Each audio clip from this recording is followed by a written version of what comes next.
فواد چوہی صاحب ہمارے ساتھ موجود ہیں۔ فواد صاحب آپ کی طرف آتے ہیں۔ نظامی صاحب، فواد صاحب نے کہا کہ اب یہ براڈ شیٹ پہ ایک انکوائری کمیشن بنے گا۔ اس حکومت نے خاصے کمیشن بنائے ہیں، لیکن ان کمیشنز پہ ہمیشہ سے ان کی کارکردگی، ان کی فائنڈنگز اور پھر ان کی فائنڈنگز اور سجیشنز پہ عمل درآمد پہ بہت سوال اٹھتے رہے ہیں۔ وہ صحیح ہے، لیکن میں سمجھتا ہوں کہ اگر تو کوئی حکومت کا ویسٹرن انٹرسٹ نہیں ہے اس میں، پھر تو کوئی نتیجہ نکل آئے گا، ادروائز کچھ نہیں نکلے گا۔ جی فواد صاحب، آپ کو آواز آ رہی ہے میری؟ جی مجھے آ رہی۔ ہاں جی، یہ میں پوچھ رہا تھا کہ یہ جو کمیشن بنی اس کا کوئی نتیجہ بھی نکلے گا؟ دیکھیں جی، بات یہ ہے کہ کمیشنز جو بھی بنتے ہیں ان کا ایک مینڈیٹ ہوتا ہے۔ اس کے مثلاً اگر آپ دیکھیں، ایسا نہیں ہے کہ نتیجہ نہیں نکلا۔ مثال کے طور کے اوپر آپ یہ جو جے آئی ٹی بنی تھی نواز شریف کی، اس کا نتیجہ نکلا ہے نا۔ نواز شریف جو ہے ان کے خلاف کیسز بنے ہیں، اور مریم نواز جو ہیں ان کے خلاف کیسز بنے ہیں۔ اسی طریقے سے جو باقی اگر آپ دیکھیں کہ یہ جو ہے آپ کا جو چینی کا کمیشن ہے یا جو آپ کا آٹے کا کمیشن ہے، ان سب کے اوپر عمل درآمد ہوئے ہیں۔ ان کے اوپر جو ہے وہ سارا معاملہ آپ کے سامنے آئے ہیں، چیزیں آپ کے سامنے آئی ہیں۔ تو ایسی بات تو نہیں ہے کہ کمیشن کے اوپر عمل درآمد نہیں ہوا۔ جی اچھا فواد صاحب، یہ پرائم منسٹر نے جو تقریر کی ہے، انہوں نے کہا کہ پاکستان میں انقلاب کی شروعات ہو چکی ہیں، تو ابھی تو بڑی مشکل مراحل ہیں، حالات جو ہیں اقتصادی طور پہ اور بے روزگاری کے لحاظ سے، کووڈ کو دیکھیں، کرپشن بہت اس کا زور گرم ہے۔ جیسے پرائم منسٹر نے خود ایڈمٹ کیا کہ سارے ڈاکو اکٹھے ہو گئے، تو ابھی ان میں سے کسی کا احتساب بھی نہیں ہو سکا۔ تو کس طرح انقلاب آ گیا؟ یہ انقلابی صورتحال یہ ہوتی ہے ریاست مدینہ کی؟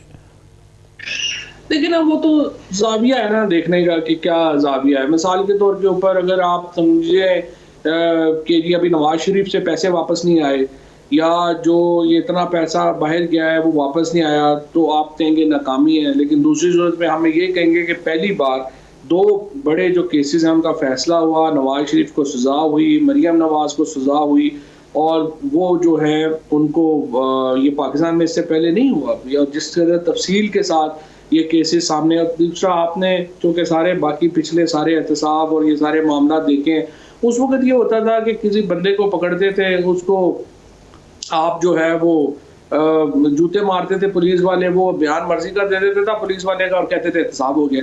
اب جو سارا سسٹم یا پروسیس آیا ہے، اس میں آپ دیکھیں کسی کے اوپر کوئی اورل ایویڈنس تو ہے ہی نہیں، ڈاکومنٹری ایویڈنس ہے ساری کی ساری جو آپ کے سامنے ہے۔ اسی طریقے سے جو پرائم منسٹر صاحب کی جو میں سمجھتا ہوں کہ جو اصل انقلاب عمران خان لے کے آئے ہیں وہ یہ ہے کہ ایک طویل عرصے کے بعد پاکستان میں انڈسٹریلائزیشن کی ابتدا ہوئی ہے۔ آپ نے شوکت عزیز صاحب سے لے کے اب تک جو آخری ہماری گورنمنٹ رہی، اس وقت تک ہم نے یہ کیا کہ پاکستان جتنے بڑے ملک کو ہم نے سروس اکانومی کریٹ بنا دیا۔ اب پہلی بار پاکستان کے اندر جو ہے مینوفیکچرنگ کی طرف چیزیں آئی ہیں، جو بہت بڑی شفٹ ہے، اور اسی طرح سے یہ بوم آئے گا، انڈسٹری کا بوم آئے گا، چیزیں آئیں گی جیسے جو اب یہ اس لیے میں سمجھتا ہوں کہ ٹھیک ہے، اس میں کئی مسائل بھی ہیں، اور اس میں جو بڑے مسائل ہیں، جوڈیشل ریفارمز جو ہمارا ایک بنیادی وعدہ ہے، وہ اس طرف اتنی پیش رفت نہیں ہوئی ہے جتنی پیش رفت ہونی چاہیے۔ اسی طریقے سے جو لوکل گورنمنٹ ریفارمز ہیں، اس طرف اتنی پیش رفت نہیں ہوئی ہے جتنی ہونی چاہیے۔ تو کئی چیزیں ہیں جن میں کمیاں بھی ہوں گی، لیکن اوور آل تو آپ عمران خان کی حکومت کا کمپیریزن نہیں کر سکتے پیپلز پارٹی اور نواز دی کی حکومت سے۔ یہ حکومت بہت بہتر ہے۔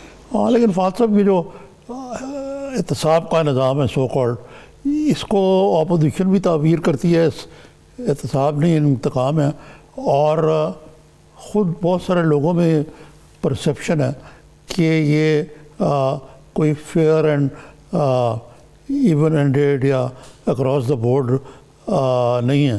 خاص مثلاً آج ہی لیجیے، شہباز شریف صاحب نے آج عدالت میں احتساب عدالت کو چیلنج کیا ہے کہ یہ الٹے بھی ہو جائیں تو بھی میرے خلاف کرپشن ثابت نہیں کر سکتے، جہاں بھی ان کو ملے گا کہ میں نے حکومت کو فائدہ پہنچایا ہے۔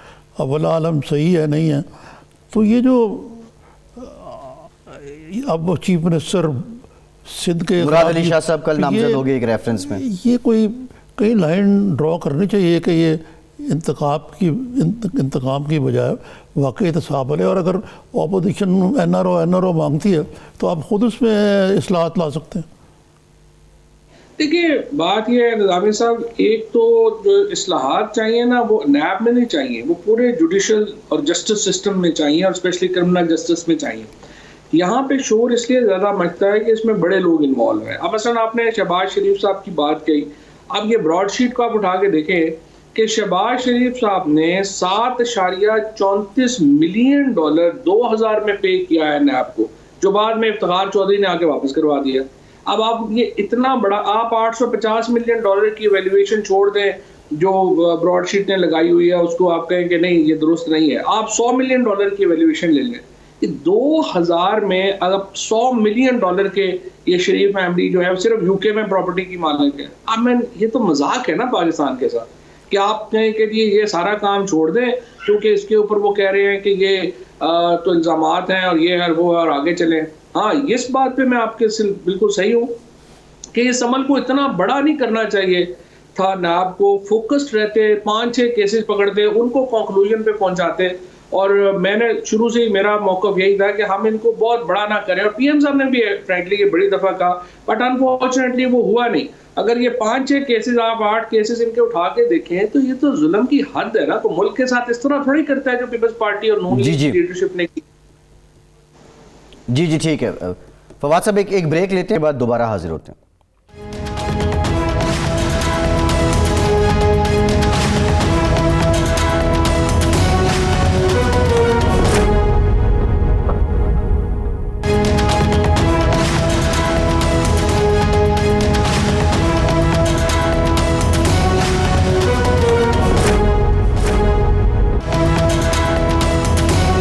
بریک کے بعد ایک بار پھر سے آپ کو خوش آمدید کہیں گے. فواد صاحب، بریک سے پہلے آپ سے گفتگو ہو رہی تھی، آج وزیر اعظم صاحب نے کہا کہ پرویز مشرف دباؤ میں آ گئے اور 2 بار انہوں نے NRO دے دیا. یہ بتا دیں کہ دباؤ کس کا تھا مشرف صاحب پہ، اور دوسرا وہ ایک ڈکٹیٹر ہونے کے باوجود دباؤ میں آ گئے، آپ کے پاس بڑی ہیئر لائن میجورٹی ہے نیشنل اسمبلی میں، اور ایسا کیا ہے، یہ کانفیڈنس کس بلبوتے پہ ہے کہ آپ دباؤ میں نہیں آ سکتے اپوزیشن کے احتجاج اور اس ساری ایکٹیویٹی کے باعث؟ لیکن یہ وہ تو پرائم منسٹر، دیکھیے فرق ہے نا، عمران خان کی جو اصل جو رائز ہے پالیٹکس میں، وہ رائز ہوا ہی اینٹی کرپشن نیریٹو کے اوپر ہے. ورنہ عمران خان سے پہلے تو دیکھیے یہ ہو گیا تھا کہ کوئی نہیں کھاتا ہے تو لگاتا بھی تو ہے نا. سو پی ٹی آئی کی جو ایمرجنس ہے اور عمران خان کا جو رائز ہے، وی او اٹ ٹو اکاؤنٹیبلٹی نیریٹو. اس لیے یہ تو ان کو اپنی بیسس سے وہ ہٹیں گے نہیں نا، اس لیے ان کا کمپرومائز کرنا اس معاملے کے اوپر بہت مشکل ہے. مطلب جو بھی سرکمسٹانسز ہوں عمران خان پیچھے نہیں ہٹیں گے؟ نہیں، لیکن وہ بالکل اس طرح کی وہ ان کا مزاج بھی ایسے ہی. آپ بھی جانتے تھے مشرف کو اچھی طریقے سے، وہ بڑے حقیقت پسند آدمی بھی تھے، اور شاید انہوں نے کہا جی یہ گند مکاؤ یہاں سے، تو اگرچہ وہ بڑی نفرت کرتے تھے شریف برادران سے. تو ایسی کون سی کمزوری مشرف کی تھی جس کی وجہ سے انہیں یہ اتنا بڑا کمپرومائز کرنا پڑا؟ لیجٹیمیسی ہوتی ہے نا. نہیں، پرابلم یہ ہوتا ہے کہ جو مارشل لا گورنمنٹس جو ہوتی ہیں ان کا ایک میجر پرابلم ہوتا ہے لیجٹیمیسی.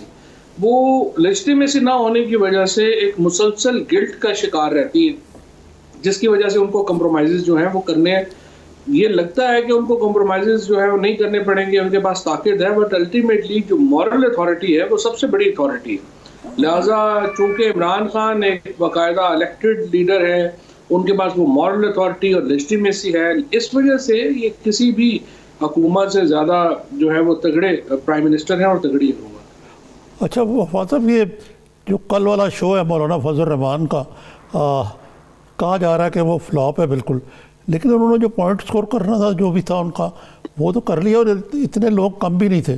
دوسرے یہ کہ شیخ رشید نے کہا تھا کہ مدرسے کے اگر لوگ آئے لڑکے تو کارروائی ہوگی، تو جھنڈوں سے تو لگ رہا تھا کہ مدرسوں کے تھے وہاں برخوردار.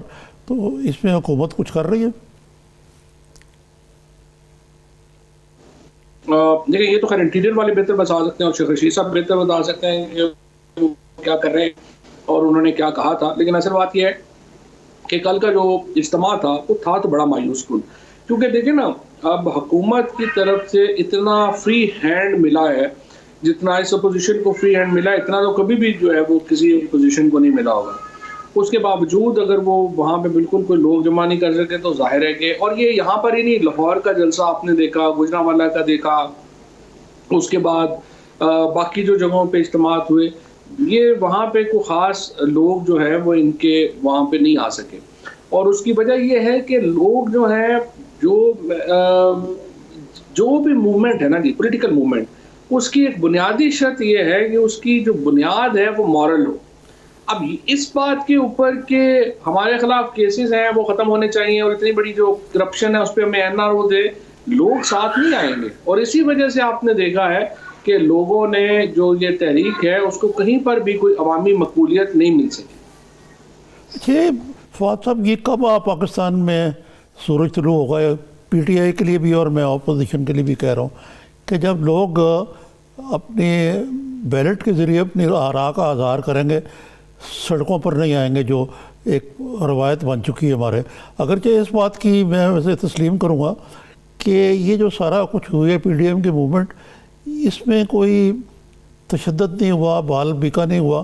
اس میں PDM کو بھی کریڈٹ جاتا ہے اور گورنمنٹ کو بھی جاتا ہے کہ انہوں نے بڑی خندہ پیشانی سے ان کی جو الغار تھی اس کو برداشت کیا. دیکھیے فرینکلی دنیا تو زیادہ پولرائز ہوئی ہے. ابھی آپ شروع میں امریکہ کی بات کر رہے تھے, امریکہ میں تو 200 سال میں ایسا نہیں ہوا جو وہاں پہ ہوا ہے واشنگٹن ہوا ہے. تو انفارچونیٹلی ہمارے ہاں, اور یہ جو بڑی اگر آپ نے دیکھا ہے کہ جو بڑے فلاسفرز تھے 80s کے, وہ یہ پریڈکٹ کر رہے تھے کہ جب اتنی زیادہ کمیونیکیشن بڑھے گی تو کانفلکٹ بڑھیں گے آپس میں. ایک تو خیال تھا نا کہ کمیونیکیشن بڑھے گی تو انسان ایک دوسرے کے قریب آئے گا, ایک گلوبل ولیج بنے گا, جو ایک رومانٹک تصور تھا. دوسرا جو تصور تھا وہ یہ تھا کہ اتنی کمیونیکیشن بڑھے گی تو ہم کلیش آف سویلائزیشن کی طرف جائیں گے اور کلیش آف کمیونٹیز کی طرف جائیں گے. سو انفارچونیٹلی ابھی تو یہ جو دوسری تھیوری ہے یہ پروو ہو رہی ہے, اور جمہوریت جہاں پہ امریکہ جیسی جو جمہوریت ہے اس کو بھی کافی بڑے چیلنجز جو ہیں وہ درپیش ہوئے ہیں اس سارے معاملے میں. سو پاکستان کے تو اپنے مسائل ہیں, ہمارے ہاں تو یہ روزہ ہے. لیکن بہرحال میں تو اسی لیے ٹی وی پہ جب بھی موقع ملتا ہے میں یہ کہتا ہوں کہ ہمیں اپنے پاؤں سے آگے بھی تھوڑا سوچنا چاہیے. کوئی 22 کروڑ کا ملک ہے, اس کو ہم نے کچھ اسٹیبلٹی بھی دینی ہے, کوئی ہم نے آپس میں بیٹھ کے کوئی رول آف دا گیم بھی طے کرنے ہیں تاکہ ایک ہم اپنی پالیسی لیول کے اوپر تو کم از کم ایک ہم اپنی ایک کوئی بنا سکیں چیزیں. باقی انڈیویجول معاملات تو چلتے رہیں گے, وہ تو ختم نہیں ہوں گے.